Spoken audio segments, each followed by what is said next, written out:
गुल्लक की अगर हम बात करें तो हम सबको अपने बचपन की याद आती है। हम अपने बचपन में गुल्लक में सेविंग किया करते थे। छोटी-छोटी सेविंग ₹1, ₹2, 50 पैसे हम अपनी तरफ से सेव किया करते थे। आगे हमारे बच्चे भी सेव करते हैं। लेकिन इसको लेकर किताब लिखी है जो हमारे साथ हैं नितिन कपूर, फाइनेंशियल एडवाइज़र हैं, रोटेरियन ग्रुप से जुड़े हुए हैं।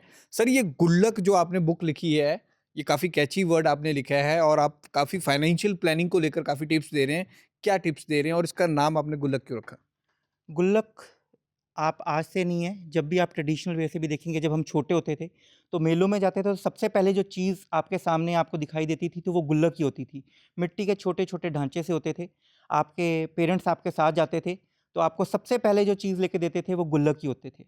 और गुल्लक आपको ये चीज़ सिखाती है कि हाँ, कि हमें स्मॉल बिगिनिंग्स से स्टार्ट करना चाहिए। हम जब छोटे थे तो मदर कभी चीनी के डिब्बे में पैसे रख देते थे। सेविंग करने के लिए फादर अपने पेट्रोल बचाने के लिए ट्रैफिक लाइट्स पे अपनी स्कूटर बंद कर देते थे। फिर हमें सिखाया जाता था कि हाँ, कैसे पैसे को जोड़ना है और उस पैसे को कहाँ पे इन्वेस्ट करना है, ताकि हम लोग अपनी रिटायरमेंट, बुढ़ापा, ये सभी कुछ को साउंड कर सकें।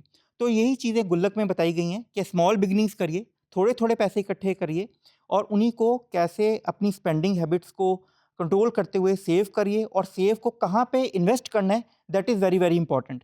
क्योंकि आज हर कोई सेव कर लेता है। हम देख के खुश होते हैं कि हमारे बैंक अकाउंट में 10 लाख रुपए पड़े हुए हैं, 20 लाख पड़े हुए हैं, 30 लाख पड़े हुए हैं। लेकिन उसमें हमारी इंटरेस्ट कितना होता है, जबकि हमारे पास इन्वेस्टमेंट ऑप्शंस बहुत ज़्यादा हैं, जो हमें 8% से लेके 12-13% तक भी ऑप्शन दे सकते हैं। वो इस कारण भी ज़रूरी है कि सपोज़ करिए कि आपने कुछ पैसे रखे हैं, ₹100 आपके बैंक अकाउंट में हैं और इन्फ्लेशन आज की तारीख में 6% के हिसाब से चल रही है।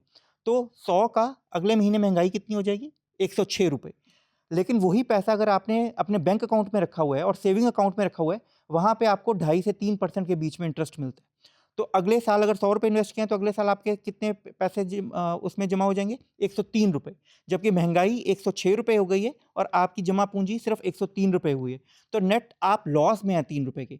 तो मैंने यही बताने की कोशिश की है कि हाँ, कि हमें ट्रेडिशनल वे से निकल कर हमें कहाँ पे इन्वेस्ट करना चाहिए, ताकि हम इन्फ्लेशन को बीट कर सकें, अपने बच्चों को अच्छी शिक्षा दे सकें, प्लस अपने रिटायरमेंट लाइफ़ को अच्छे से जी सकें। तो यही इसमें कोशिश की गई है। नितिन जी, अगर मैं बेस्ट वे बताऊँ कि वो इन्वेस्टमेंट के पॉइंट ऑफ व्यू से हर कोई चाहता है कि उसका पैसा इन्वेस्ट हो और उसको डबल मिले।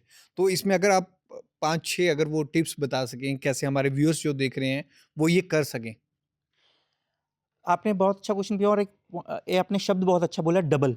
हुँ। तो हम लोग सभी वही सोचते हैं कि हाँ, कि मेरा पैसा डबल कहाँ हो रहा है या मेरे को कहाँ ज़्यादा रिटर्न आ रही है।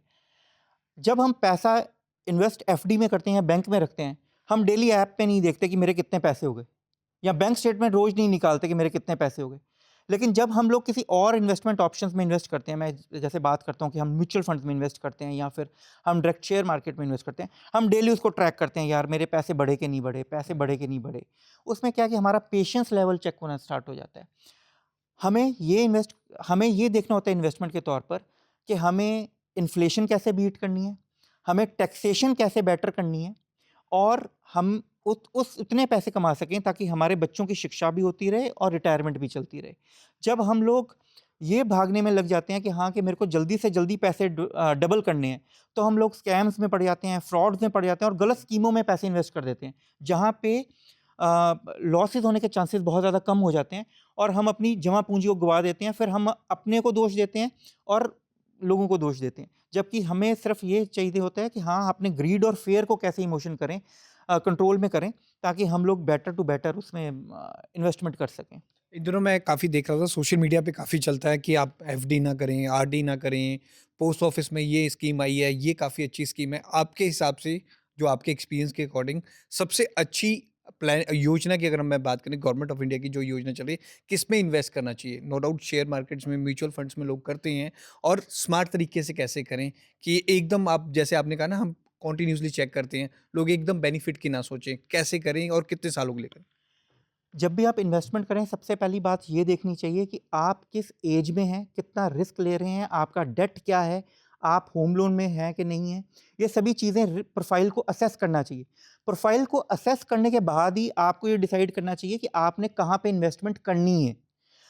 सपोज़ करिए कि एक 30 साल का लड़का है और 2 30 साल के लड़के हैं, तो एक 30 साल के लड़के की हो सकता है कि इन्वेस्टमेंट ऑप्शंस की रिकमेंडेशन टोटली डिफरेंट हो दूसरे 30 साल से, क्योंकि एक के पास होम लोन चल रहा है, उसकी लायबिलिटीज़ हैं, उसने अपनी बहन की शादी करनी है, उसकी मैरिज हो चुकी है, उसके 2 छोटे बच्चे हैं। दूसरे के पास कोई होम लोन की लायबिलिटी नहीं है, उसका बच्चे अभी शादी नहीं हुई है, तो मैं उनको अलग तरह से रिकमेंड करूँगा इन्वेस्टमेंट ऑप्शंस, और दूसरे को इन्वेस्टमेंट ऑप्शंस अलग तरह से रिकमेंड करूँगा। उसकी रिस्क प्रोफाइलिंग के ऊपर हम लोग डिपेंड करता है कि वो क्या करना चाह रहा है। तो गवर्नमेंट ऑफ इंडिया की काफ़ी स्कीम्स हैं। अगर रिटायरमेंट की देखोगे तो रिटायरमेंट कॉर्पस हमें बहुत ज़्यादा मिलता है। तो सीनियर सिटीज़न सेविंग स्कीम्स होती हैं जिसमें आपको इन्वेस्ट करना चाहिए, जिसमें आपको क्वार्टरली इंटरेस्ट आता रहता है। Plus post office monthly income schemes होती हैं, क्योंकि जब आप रिटायर हो जाते हैं तो आपको एक चाहिए होता है कि कुछ पोर्शन आपका आता रहे, मंथली इनकम आती रहे, ताकि आप घर चला सकें उसके लिए। तो कुछ पोर्शन मंथली इनकम स्कीम्स में करना चाहिए। अगर आप यंग हैं और अभी सपोज़ करिए आप ये सोच रहे हैं कि आपके घर में बेटी है, तो सुकन्या समृद्धि योजना है जिसमें आपको इन्वेस्ट करना चाहिए। तो ये काफ़ी स्कीम्स अच्छी हैं जो आपको काफ़ी अच्छा रिटर्न भी देती हैं, एफडी से बेटर रिटर्न देती हैं, और टैक्सेशन के मामले में भी ठीक हैं।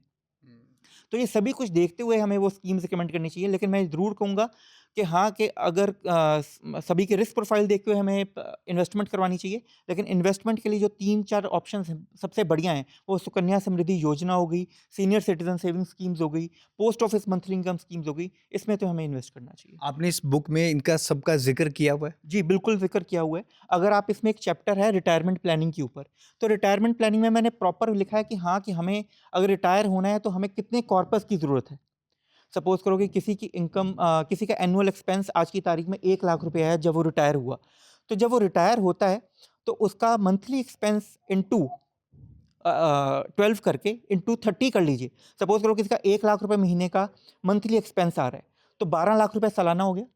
तो 12 लाख इंटू 25 मतलब 3 करोड़ रुपए उसके पास होने चाहिए, ताकि वो अगले अपने 25 से 30 साल निकाल सके।